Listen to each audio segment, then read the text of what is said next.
1, 2, 3, 4!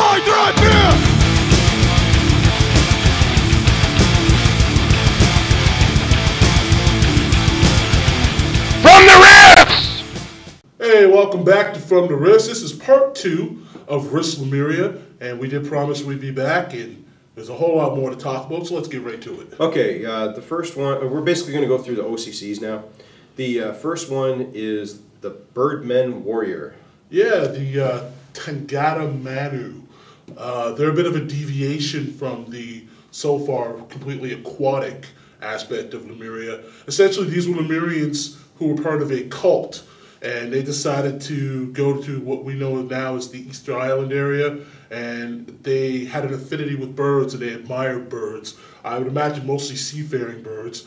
And they're the ones who are responsible for the building of the moai, those great big Easter Island heads. In truth, that's actually the top of a giant battle armor. And there's a whole bunch of things in the OCC that allow you to you can integrate with it and use it and what have you. Yes, you can make them get up and walk around. They're basically, they're like golems to some degree. And of course it's using stone magic. The other thing is they have these, they also have like Birdman bio-armors. So it's more or less, they're like they're not avian men, they're Lemurians who have an interest in a cult-like following of bird aspects. Yeah, and they act as like the scouts, right? Yeah, they're the scouts, they're the defenders. It actually mentions that before the fall of Atlantis, they were not a group that sought conquest, but they were more or less, these were the guys that they were just the protectors. But now, obviously, they do a little more fighting. All right, and the next OCC is the Oceanic Guardsmen. Okay, these are basically your infantry, so they're the Lemurian, regular force type guys. They specialize in using the various bio-armors, and they're your mainline combatants, so, they're going to be using the heavy bio-weapons and stone guns and that kind of thing.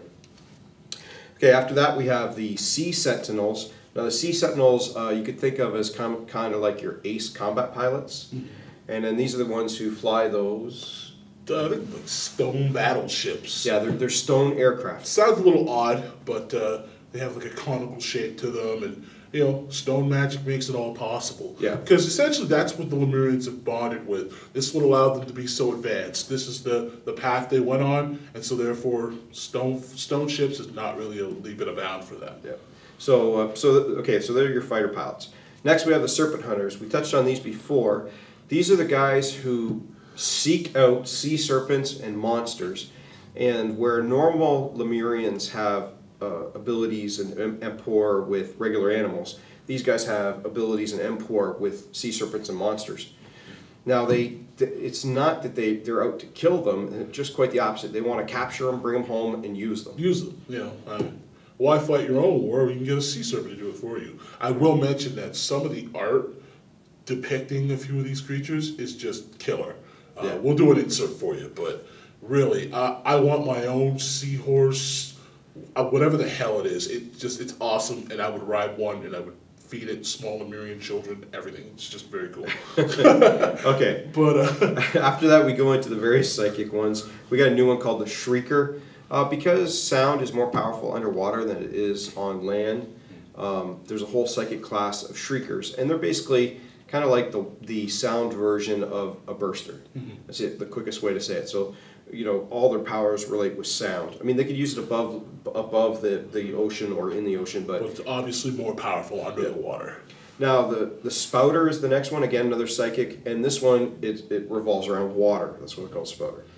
Would be pretty powerful in Mexico. Yeah. We were thinking that although their big vampire menace is the Milu, and those are water-based. This particular class is probably best used if you're running a campaign in vampire kingdoms, because they can create water out of thin air.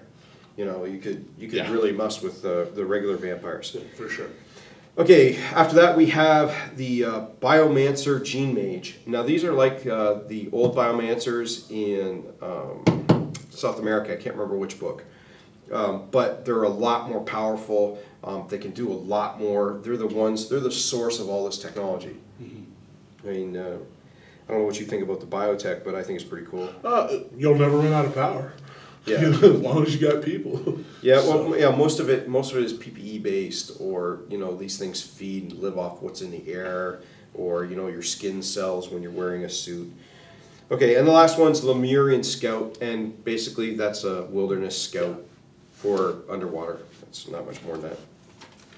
Okay, then we get into the tech. Okay, basically this book is kind of like the old Rifts Atlantis book, or the what's the other one for Atlantis? Splin Dimensional Market, in that there's a lot of toys. There's just a lot of stuff you can get in this book. The big section, the first section, is the bioconstructs, and these things are like living saddles, med kits that are alive, kind of like organic tentacle bundles you'd use as handcuffs, just kind of any of that tech, but it's made out of something alive. I mean, it's the kind of thing you would kind of associate with the underwater, the aquatic living. You can't really rely on metal underwater. Metal rusts for the most part. So most of these constructs they tend to look fishy. So they like tentacles and crab shells. Yeah, thus adding flavor. Shell. It's not a lot of furred things or anything like that. Okay, and then we go into the bioweapons. Bioweapons, basic notes are that they're magical. They generally have bioenergy of some type going through them, so they do extra damage to undead. They're what do you call it? They're empathic in nature, so you either need the Lemurians' empathy with animals, or empathy with monsters, or telepathy in order to get the most out of these weapons. If not, you're just kind of limited to bashing or cutting with it. Most of them are melee, although there are some ranged weapons in there. Again, they're organic in nature, etc., etc. Okay, now we get on to the cool stuff. The bio armor. My favorites in here are actually, they're I pretty much like them all. The first one would be the avian. This is your Birdman. Yeah, it's the Birdman bio armor that I mentioned earlier. Okay. Which kind of speaks for itself. The next one's the barnacle. So imagine sea barnacles stuck to a ship's hull. It's a whole armor that looks encrusted like that. And basically they can break off and explode. Mm-hmm. Then there's chitin, and this is like an insect shell, chitinous. It's kind of the medium power armor level. After that we have crustacean. Now this is the big mainline combat one, so it looks like a giant cross between a giant crab and a hammerhead shark. Yeah. So it's got like big hammerhead shark thing off the head, and it's big and hulking and slow, has a giant claw. Yeah. The next one's the dolphin. It's pretty much what you would think. It's streamlined. Yeah, it's streamlined. It's it's for movement. And then we have ones you wouldn't expect. Things like the kelp. It looks like a bundle of kelp. Yeah. I wasn't sure about that at first, but it's okay when you read it. Then we have the Leviathan. This is the armor of the way the Birdmen have that avian one. Yes. The Serpent Hunters have their own kind of unique one, and that's the Leviathan. Yeah, because if you're going to be going out hunting monsters, you want to have the best armor possible. Okay, then we have the Shark bio armor. Now it's not so much as its name implies, doesn't look just like a shark, but it has like a shark tooth patterning and that on it, and it's again sleek and fast, and it's got a shark bite and other stuff. Then there's the one that he thinks is kind of funny, the wood. I think it's funny just because buoyancy doesn't seem to be much of an issue, but there's buoyancy spells and stuff in there too. That's true, and these guys can make stone fly, so. Why not? Why not have wood that works well underwater? But the purpose of the wood armor obviously is anti-vampire, right? Wood weapons, I get. Wood armor, hard sell. Then we have the Wave Strider, and the Wave Strider is kind of like the civilian model. Right. So it's what if someone was just going on an adventure, but they were just a civilian, it's what they would wear. Okay, I get to the next page here. Okay, we got the War Steeds. And we got a couple cool pictures of these. This is the one you like, the serpent. Yeah. Serpent seahorse. Awesome. Yeah, we got a nice I picture. mentioned that earlier. I got a little excited, jumped the gun, but I love the picture. I think is that Walton that drew that? Yeah, that's Chuck Walton's.